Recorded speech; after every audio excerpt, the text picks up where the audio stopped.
Assalamualaikum warahmatullahi wabarakatuh. Selamat datang di Habibi Channel. Kali ini kita akan belajar tentang pembahasan latihan soal tematik kelas 6 untuk tema 2 subtema 3 pembelajaran 1. Muatan pelajaran apa saja yang akan kita pelajari?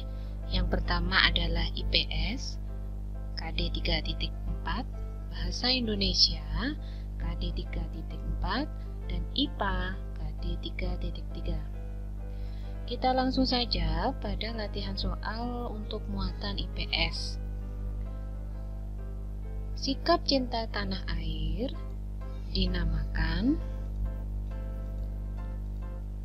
A. Individualisme, B. Nasionalisme, C. Fanatisme, D. Egoisme. Sebelum kita menjawab, kita cari dulu arti dari individualisme. Individualisme adalah sikap mementingkan diri sendiri. Sekarang kita ke nasionalisme. Apa itu nasionalisme?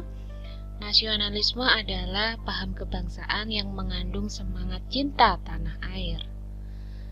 Kita sekarang ke pilihan yang C, yaitu fanatisme. Apa itu fanatisme? Yaitu perilaku ketertarikan secara berlebihan. Jadi ini perilaku ketertarikan pada suatu hal secara berlebihan.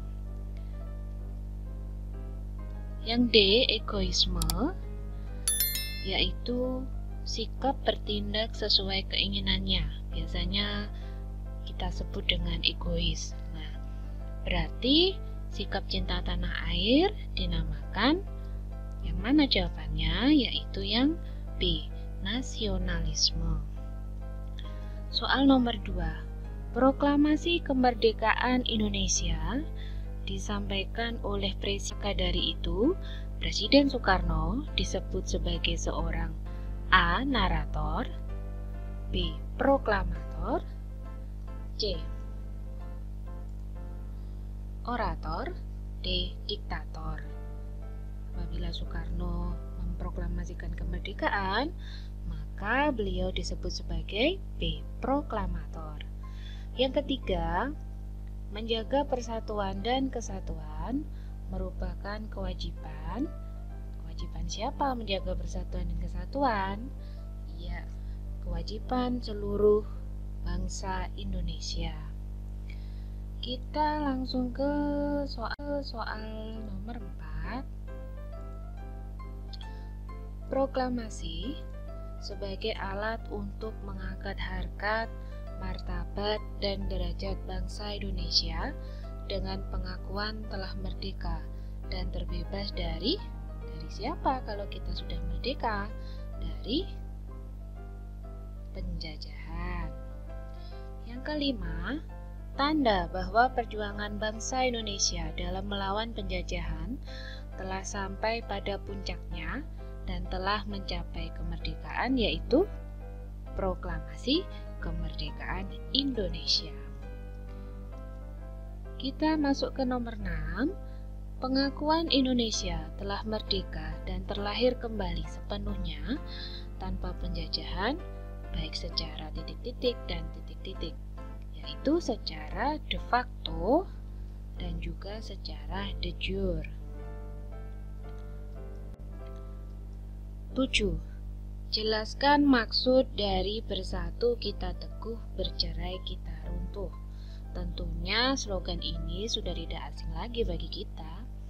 Bersatu kita teguh, bercerai kita runtuh artinya sesuatu akan berhasil apabila dikerjakan secara bersama-sama. 8. Jelaskan manfaat proklamasi sebagai alat hukum internasional. Proklamasi sebagai alat hukum internasional maksudnya bangsa Indonesia dapat melakukan hubungan internasional dengan negara lain dan dapat mengambil manfaat dari hubungan tersebut. 9. Sebutkan 3 manfaat proklamasi kemerdekaan Indonesia. Yang pertama, sebagai alat hukum internasional. Yang kedua, tanda bahwa Indonesia telah merdeka.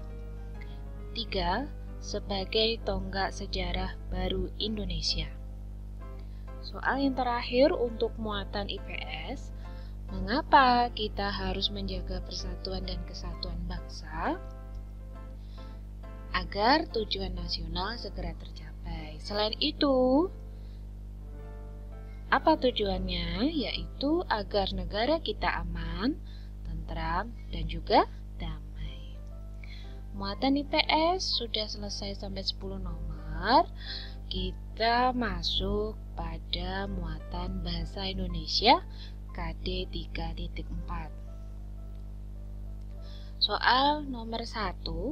Berikut ini judul pidato Presiden Soekarno, kecuali A. 17 Agustus, B. Sekali merdeka tetap merdeka, C. Rawe-rawe rantas malang-malang putung, D. Indonesia maju.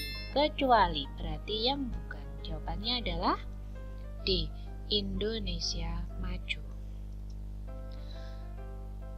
Berikutnya, soal nomor 2. Berikut ini yang merupakan kata baku adalah A. Nasihat, B. Apotik, C. Cabe, D. Gubuk. Berikut ini kata yang baku adalah A. Nasihat.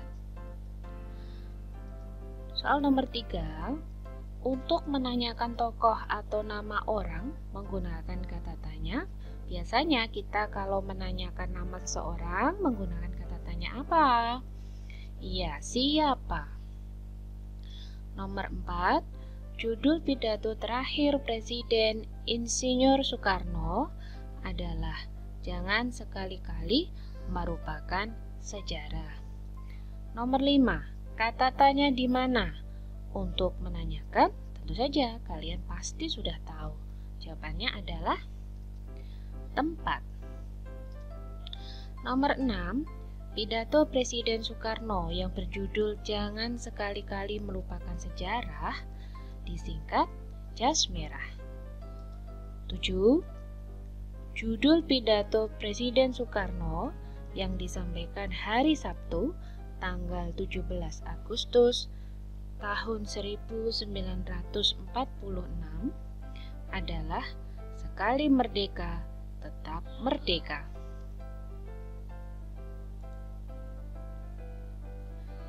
Delapan,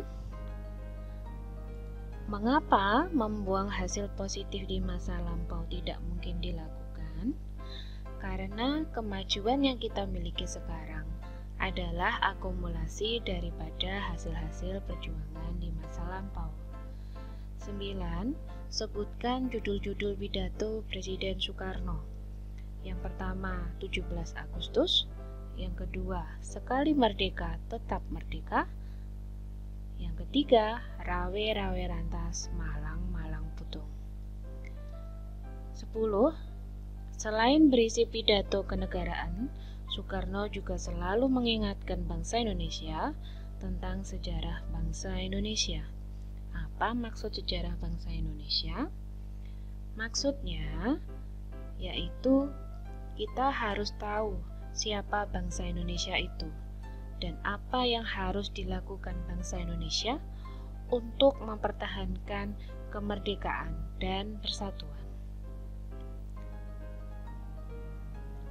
Kemudian kita ke muatan IPA yaitu KD 3.3.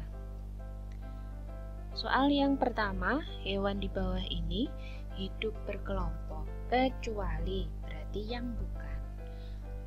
A. Kelelawar, B. Bebek, C. Beruang, D. Penguin. Kita lihat dulu kelelawar kebiasaan hidupnya dia itu sendiri atau berkelompok kira-kira?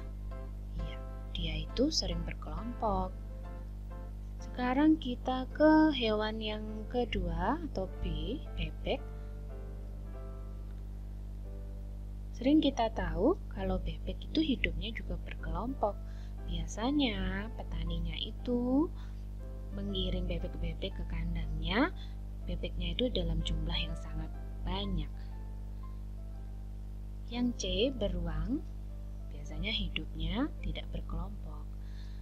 Penguin berkelompok. Jadi jawabannya adalah C, beruang. Jadi beruang hidupnya tidak berkelompok. Yang kedua, autotomi adalah cara beradaptasi. A, bunglon, B, cecak, C, cumi-cumi, atau D, terenggiling. Sebelum kita memilih jawabannya, apa itu autotomi? Autotomi adalah perilaku hewan memutuskan ekornya untuk. Jadi jawabannya adalah hewan cicak. Soal ketiga, kemampuan hewan untuk beradaptasi yang tidak dimiliki hewan lain dinamakan ciri khusus hewan. 4. Cumi, gurita, dan sotong memiliki cara adaptasi yang sama, yaitu mengeluarkan cairan berupa tinta. Nah, ini contohnya. Jadi, hewan tersebut mengeluarkan tinta berwarna hitam sehingga predatornya atau pemangsanya tidak melihat hewan tersebut. Soal nomor 5, hewan yang beradaptasi dengan memiliki kulit yang keras dan mampu menggulungkan tubuhnya adalah hewan terenggiling. Soal nomor 6, cheetah beradaptasi dengan cara yaitu hidup secara berkelompok. Cheetah tidak hanya beradaptasi dengan cara hidup berkelompok, namun dia juga mampu berlari secepat kilat. Kecepatan berlari cheetah mencapai 100 km per jam. 7. Apakah tujuan hewan beradaptasi? Untuk mempertahankan diri dari musuh dan mencari makanan untuk bertahan hidup. 8. Jelaskan cara beradaptasi gajah. Yang pertama, dapat mendengar bunyi infrasonik. Yang kedua, memiliki telinga yang besar, memiliki gading dan juga belalai. 9. Apa yang dimaksud dengan mimikri? Mimikri adalah proses perubahan warna kulit yang menyesuaikan tempat hewan tersebut berada. Jadi tujuannya agar predator tidak melihat hewan tersebut karena warna kulit menyerupai tempatnya berada. Contohnya bunglon, kemudian ikan sebelah, dan gurita penyamar. Nomor 10, ulat berubah menjadi kepompong, kemudian menjadi kupu-kupu. Apakah hal itu termasuk adaptasi? Kira-kira adaptasi atau bukan? Bukan, karena proses tersebut merupakan proses metamorfosis. Masuk dalam metamorfosis sempurna karena mulai dari awal dia hidup sampai menjadi kupu-kupu, dia memiliki bentuk yang sangat berbeda. Jadi, ulat sampai menjadi kupu-kupu itu bukan adaptasi. Nah, itulah soal terakhir dari muatan IPA. Terima kasih sudah menonton video dari kami. Semoga video kami bermanfaat. Jangan lupa subscribe dan bunyikan tanda lonceng, serta like, share, and comment.